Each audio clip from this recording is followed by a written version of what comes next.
Hello and welcome to Small Business Snippets, the podcast from smallbusiness.co.uk. I'm your host, Anna Jordan. Today we have Tim Campbell, an entrepreneur and the very first winner of The Apprentice back in 2005. Since working for Lord Sugar, Tim has launched social enterprise Bright Ideas Trust and talent acquisition firm Alexander Mann Solutions. We'll be talking about what it was like to be in the first crop of candidates on The Apprentice and how to give interviewees useful, constructive feedback. Hello, Tim. Hi, how are you, Anna? Good? Yeah, very well, thanks. A bit of a grim day, but doing all right. How are you? Oh, well, if we didn't have the weather to complain about, what would we have, eh? Exactly. It's the essence of being British. It is, unfortunately, but let's hope for better tidings to come. Awesome. Right, just for a bit of context, we are recording in the Alexander Mann Solutions offices today. Mm-hmm. Yep, in a sound booth, which is very nice. So it is indeed. But I suppose the interesting thing about London, which always amazes me and is very exciting, I suppose, it's the juxtaposition between the old buildings, which we can see, but all the new cranes that are everywhere. Exactly, yeah. And it's wonderful to see the architecture of the new versus the old, because you wouldn't think they work together, but they do. But that's the thing about London, we make it work. That sings to the essence and the entrepreneurial nature of individuals, I think, from the UK. My mum was an entrepreneur, but she didn't call herself an entrepreneur. She was just making ends meet, as it were. A Jamaican immigrant to the country who had 3 children and brought them all up to be relatively successful. But she always underpinned that with working hard, going out and earning a living. And London has always facilitated that. And I suppose the inspiration for me in lots of the things I did is my mum, in that she came over with all the skills and attributes to start a company, but didn't have the knowledge or contacts or mentors in order to be able to do that. Do you think your mum didn't call herself an entrepreneur because she didn't go through the formal avenues of having a grant or a mentor or... Definitely, I think... And also, she just didn't have time to worry about the nomenclature. She was just focused on the outputs. And I think one of the things that we talk to lots of people that we either mentor or support is to strip it down to its bare necessities, because lots of people are very interested in the successful outputs of getting in business. So they want the money, they want the accolades, they want the title.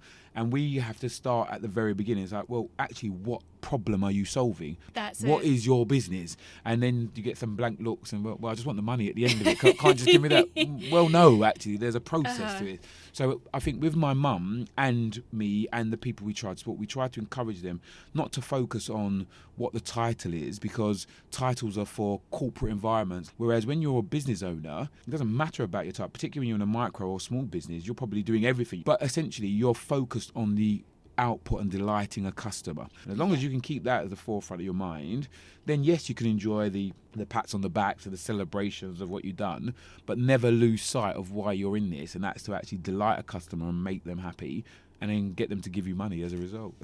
So the thing I'd like to talk about is your time on The Apprentice. Yep. So you're on the very, very first series, before anybody knew what it even was. A long time ago. Neither did we. We didn't know what it was. And for the 14 contestants on the first show, there was probably only 2 people who had done the investigation to find out exactly what The Apprentice was, which is a bit stupid to admit, but we're going to be very honest on our podcast. Was one of them you? It's really? One of them. No, I didn't. I'm not even going to tell you. I was very naive. I actually applied for a job with the main focus being to get the 6-figure salary. That's what I wanted. I wasn't interested, because it wasn't as popular as it now and didn't attract the millions of people watching every single episode. Yeah. So it's a slightly different beast. But when I applied, it was about securing a salary which could look after my family. And naively, I just applied thinking, one, it was going to work with a great British entrepreneur in the then Sir Alan, as he is now Lord Sugar. And 2, it was a sizable multiple on the money that I was earning at the moment. So I thought, what could I lose? Little did I realise what you could actually lose as part of the whole. But that's probably why I carried on with the application, and thankfully it was a positive outcome. Yeah, that's it, because people who apply now, they see The Apprentice as a platform for a business idea that they might have, and obviously you get the investment at the end. Correct. I suppose the thing for me is that the bigger opportunity with a show like that, apart from shouting and screaming at the contestants, so you don't want to do the dreadful things that sometimes they do, or come up with the ridiculous one-liners that they seem to continually do every single year without fail. It's learning from Lord Sugar himself. Now, he is a brilliant entrepreneur in the truest sense of the word, in that he can spot problems, come up with solutions and deliver true value to not just shareholders, but also stakeholders, customers, in terms of what he would be able to deliver. From what I've seen, there aren't as many zingers in the first series as there was later on. What else was different? Probably because I was in it, I was just boring, yeah. But no, in that, I suppose, on the first series, and I remember all of the contestants, all of us were really competitive. We just wanted to win. We just wanted to win. That was it. And as a result, what we agreed very early was that the way that we could secure victory was by not losing tasks or falling out with each other. So if we worked as a team, we'd actually do more. And actually, that must be so annoying for the television producers, because that's not what they want to hear. But that's what we had. We had a clear agreement. When we went on task, we were going to be polite and civil.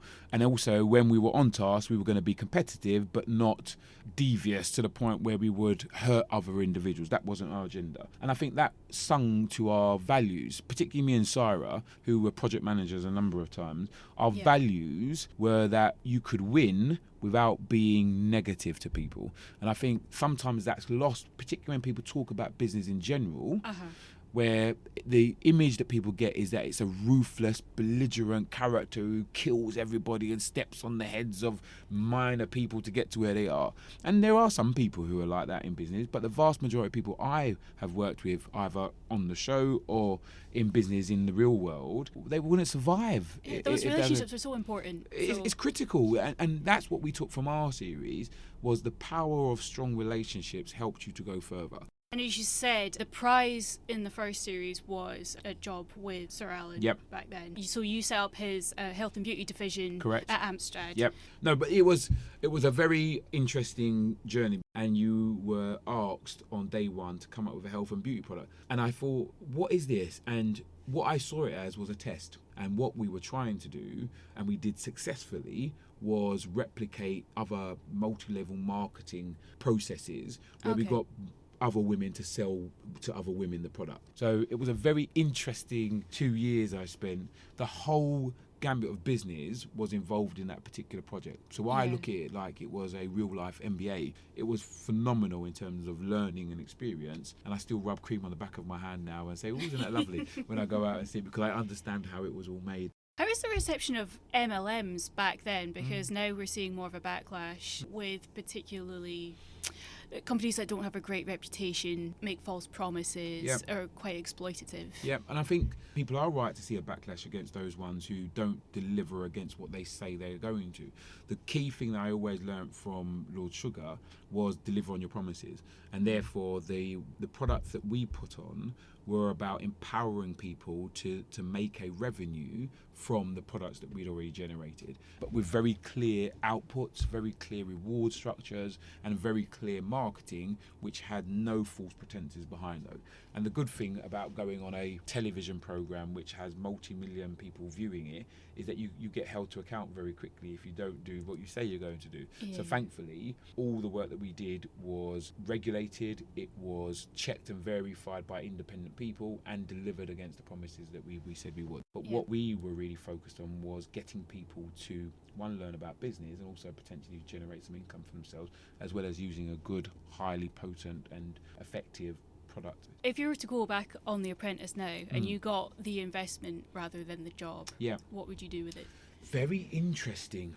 I think if I was to do something today, it would be around artificial intelligence and some form of tech. So you look at some of the industry sectors on a medium scale, which are accelerating in excess of 20% every single year. You're immediately gravitating towards use of tech, particularly in the financial sector. So the fintech market has been amazing. I think there's some really interesting plays in the insurtech space and the edutech space, because education and people insuring against risks are never going to go away. I think if you look at some of the fast growing businesses at the moment, providing ancillary services behind businesses, so courier servicing, making sure that you can deliver consultancy, advice and guidance into businesses, or anywhere around tech in terms of promoting business propositions. Those would probably been the areas I would have come up with a proposition to get him to give me some money to. So I know you're supportive of apprentices. Yes, very much so. From a small business owner's perspective, we've seen that some are put off hiring apprentices because either they don't have the time to train them or they can't afford them, really. What would you like to see happen with apprentices to make it easier? I think for small businesses, you've got to make the decisions which are really important to your company. You can't just follow in the tide. Everyone's doing apprentices, let me do it. It's got to be right for you as a business, because the difficulty with a small company, you make the wrong decision, the impact is much bigger than in a bigger company where you can make a mistake and it might not be right and you can move around and you've got the resources to absorb that. Yep. So small businesses have to make really critical decisions around, can they take on an additional wage? Because essentially when you take on an apprentice, it's not a free resource. You have to pay them a salary. You have to pay them, in my opinion, the living wage and the London wage if you're in the capital as well. And then you've got to working to that equation. How long is the value add from that individual going to come back into me as a business owner? So they're going to have to learn the ropes, get off the ground, and then before they actually become a valuable resource to you as a small business. And that training that comes with the apprenticeship, how valuable could that be for an organisation in making an assessment? So it's not for every small company. With the amount of supervisory element to an apprenticeship program, the resources may not be there for a small business to be able to really go along that journey yet. But it's something that should definitely be on the agenda, and maybe for more the smaller to medium-sized companies that are growing, as opposed to the micro businesses at the beginning.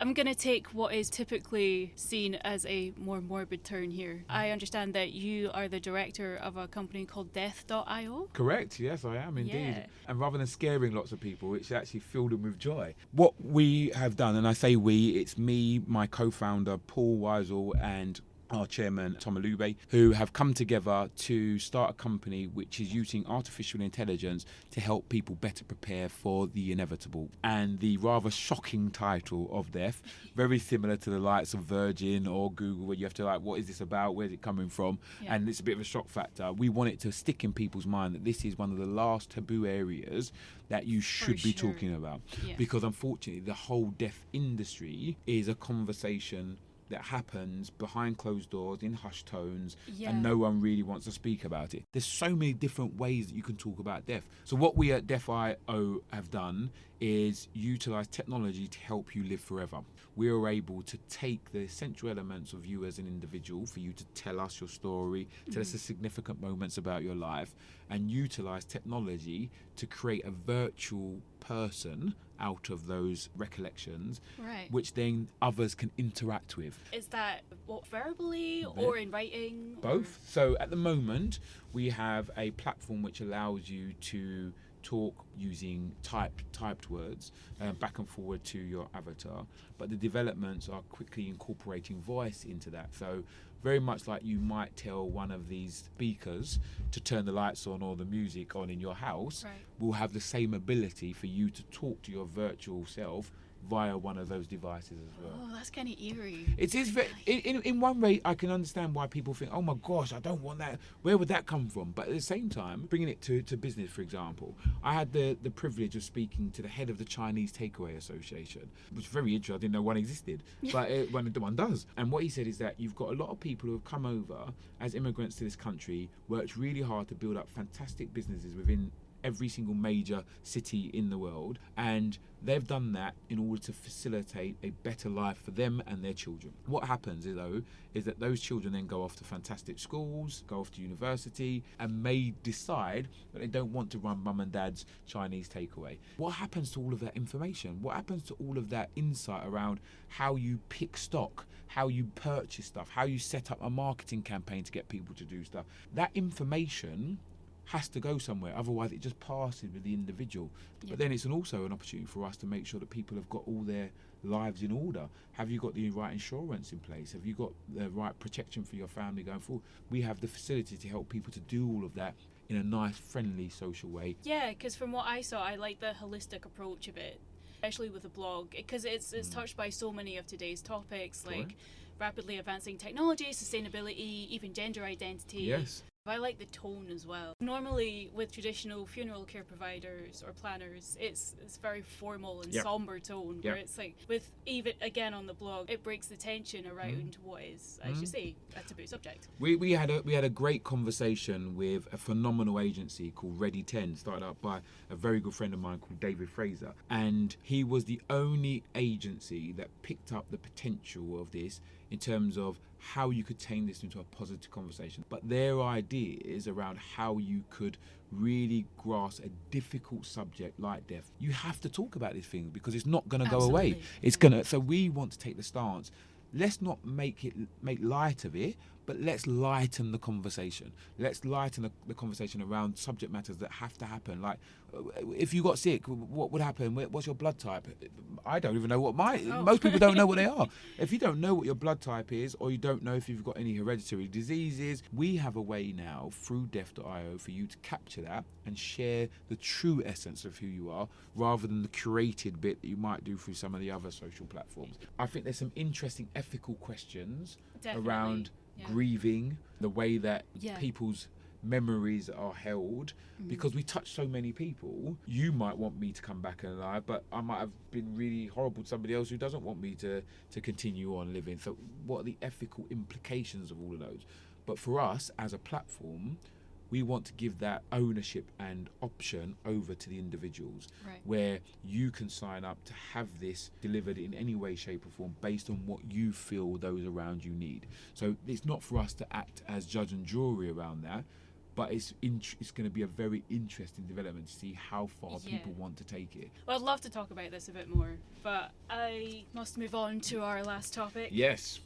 Okay, so you're an advocate for the Fight for Feedback campaign that is encouraging employers to give interviewees good quality feedback. 100%. In your opinion, what makes quality, decent feedback from an employer? I think it's incredibly important that employers understand that they have a responsibility to leave candidates with a good candidate experience from their resource process. Why is that important? Because I was always told it's better to say goodbye in a nice way rather than just say hello in a positive way, because those people will go and tell another 10 people exactly how you treated them. And it's very important from an employer brand perspective to make sure that employees, whether they're successful or not going through a process, leave with a good feeling. And the best way to leave with a good feeling is to be told no, but this is how you could improve. As employers, I think we all have a responsibility to raise the level of our candidates, and the only way you can do that is alert them to what they need to do better in the future. Now let me make it clear,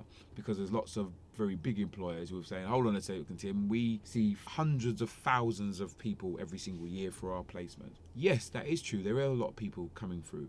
It would not be impossible to put in place a structure which said to individuals, you might not get direct verbal feedback from every single person we spoke, but we can at least highlight the areas where we didn't select you on.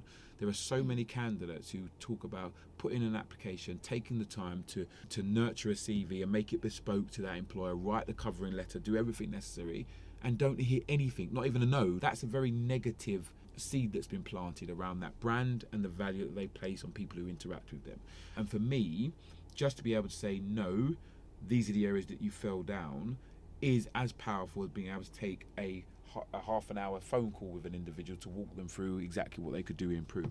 Now, the scale of when you can do that may alter depending on how far they've gone through a process and how senior the actual role is. I don't mind that. And the other thing to think about is that from an employer's perspective, it's a two-way process, because you can get some feedback from free marketing research or from individuals who have interacted with you, and they can tell you what they found as really good, and then you can develop and become better as well. You can create a brilliant campaign, attract a fantastic funnel of talent, but you don't know unless you ask them how they are receiving it. I think feedback is such a small thing to do, which can have such a big impact on how people perceive that brand and how they will go and work in the future. Because if somebody has a big problem with presenting information in a way, tell them, help them to be better, and you never know, they might come and work for you in the future because of that great feedback that you've done. So plant good seeds, give good feedback. Well, that seems like the perfect place to end it on. So wrap up there. Thank you ever so much for coming on the show, Tim. Thank you so much for having me. And let's hope that the sun is shining now in London. The weather improves in lots of different places, and all of our businesses improve in likewise. So thank you very much for having me. Oh, it's been a pleasure. You can find out more about Tim at timcampbellhq.com. You can also visit smallbusiness.co.uk for more information on apprenticeships and grants. Remember to like us on Facebook at Small Business Experts and follow us on Twitter at Small Business UK, all lowercase. Until next time, thank you for listening.